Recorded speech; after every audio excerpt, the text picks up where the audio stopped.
दोस्तों आज साइंस कितना एडवांस हो चुका है ये बात हम बहुत अच्छे तरीके से जानते हैं और ये भी जानते हैं कि पूरी तरीके से हम इस पर निर्भर हो चुके हैं और बहुत लोगों ने तो साइंस को ही अपना मजहब मान लिया है, मगर साइंस ही सब कुछ है ये बात सच नहीं है। दुनिया के सबसे बड़े फिजिसिस्ट एल्बर्ट आइंस्टाइन का ये कहना था कि science without religion is lamp and religion without science is blind.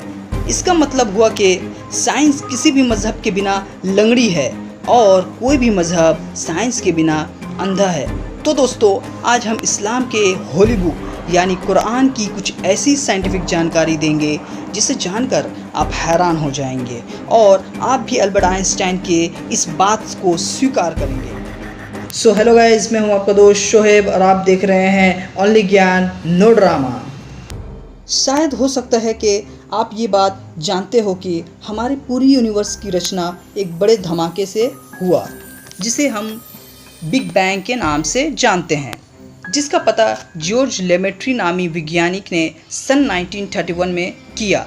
मगर इस थ्योरी को एक्सेप्ट करने से पहले हमारे एडवांस साइंटिस्ट ने इस पर रिसर्च किया अपनी एडवांस टूल्स की मदद से।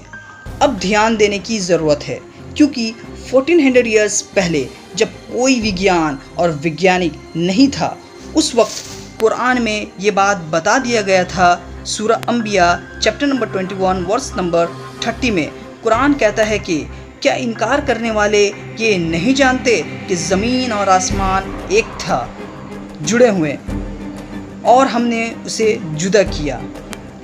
पहले साइंटिस्ट ये जानते थे कि ज़मीन यूनिवर्स का सेंटर है और बाकी प्लैनेट ज़मीन के गिर्द घूम रहा है।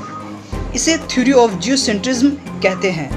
मगर उसके बाद निकोलस कोपरनिकस ने बताया कि ज़मीन यूनिवर्स का सेंटर नहीं है बल्कि सूरज यूनिवर्स का सेंटर है और इसके गिर्द सारे प्लैनेट्स रोटेट कर रहे हैं, जिसे थ्योरी ऑफ हीलियोसेंट्रिक कहते हैं। फिर उसके बाद ये भी पता चला कि सन भी अपनी एक्सिस पर रोटेट कर रहा है। ये सन का रोटेट होना इतनी इवोल्यूशन के बाद पता चला, मगर कुरान में ये बात 1400 ईयर्स पहले बताया जा चुका है।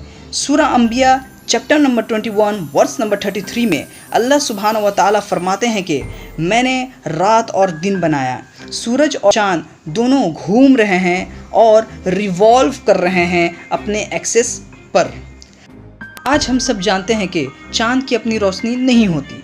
इस बात का पता चंद सदी पहले हुआ, मगर सूरा फुरकान चैप्टर नंबर 25 वर्स नंबर 61 में कुरान बताता है कि अल्लाह सुब्हानहू व तआला ने आसमानों पर तारों का झुंड रखा और इस पर रखा सूरज जिसकी अपनी रोशनी है और रखा चाँद जिसकी ली हुई रोशनी है। आज साइंस ये कहती है कि आसमान एक महफूज छत की तरह है और साइंटिस्ट ये बताती है कि dangerous rays like ultraviolet rays, X rays वगैरह को ज़मीन में आने से रोकती है, वरना ज़मीन में जानदार लोग मर जाते हैं। अब गौर कीजिए, सूरा अंबिया चैप्टर नंबर 21 वर्स नंबर 32 में कुरान कहता है कि अल्लाह सुब्हानहू व तआला ने आसमान को एक महफूज छत की तरह बनाया है। हमारे इंडियन साइंटिस्ट आचार्य जगदीश चंद्र बोस ने 901 में ये बात बताया कि प्लांट्स में भी लाइफ होता है और अब हमें ये भी पता चला कि प्लांट्स में जेंडर यानी मेल और फीमेल होता है।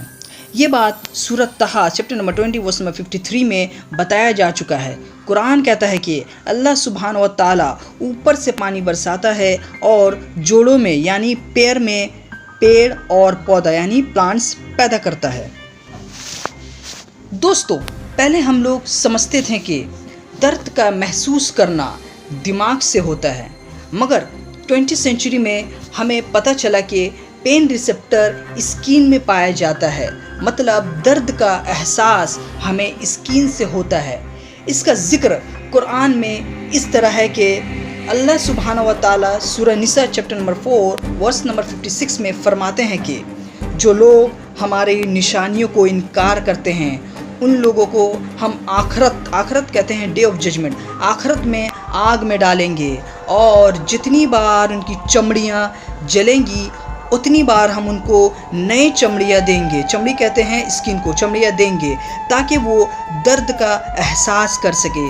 सो गाइस, इस बात को गौर किया जाए, जितनी बार चमड़ियाँ जलेंगी उतनी बार हम उनको नई चमड़ियाँ देंगे ताकि दर्द का एहसास हो सके। मतलब दर्द का एहसास कब होगा? जब स्किन होंगे हमारे, यानी जिल्द, चमड़े जब होंगे तब हम दर्द का एहसास कर पाएंगे।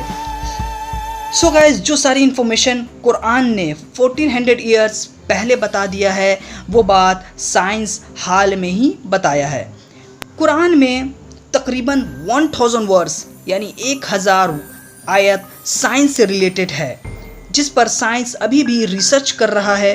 तो इस बात से हम ये समझ सकते हैं कि कुरान सिर्फ इस्लाम के फॉलो करने वालों के लिए नहीं है, बल्कि ये पूरी आलम के लिए है, जिसे हमारे क्रिएटर ने भेजा है हमारी गाइडेंस के लिए। सो गाइस, ये वीडियो यहीं पर एंड होता है। यदि कुरान से रिलेटेड कोई भी क्वेश्चंस आपके दिमाग में उबल रहा हो तो आप हमसे कमेंट करके पूछ सकते हैं। और यदि आप इंटरेस्टेड हैं कि कुरान किस तरह दुनिया में वजूद पाया तो आप हमें कमेंट करें #existence_of_Quran। सो गाइज़, अब हमारी मुलाकात होगी किसी और दूसरी नई इंटरेस्टिंग वीडियोज़ में। जब तक लिए खुश रहें, खुश रखें। Bye bye.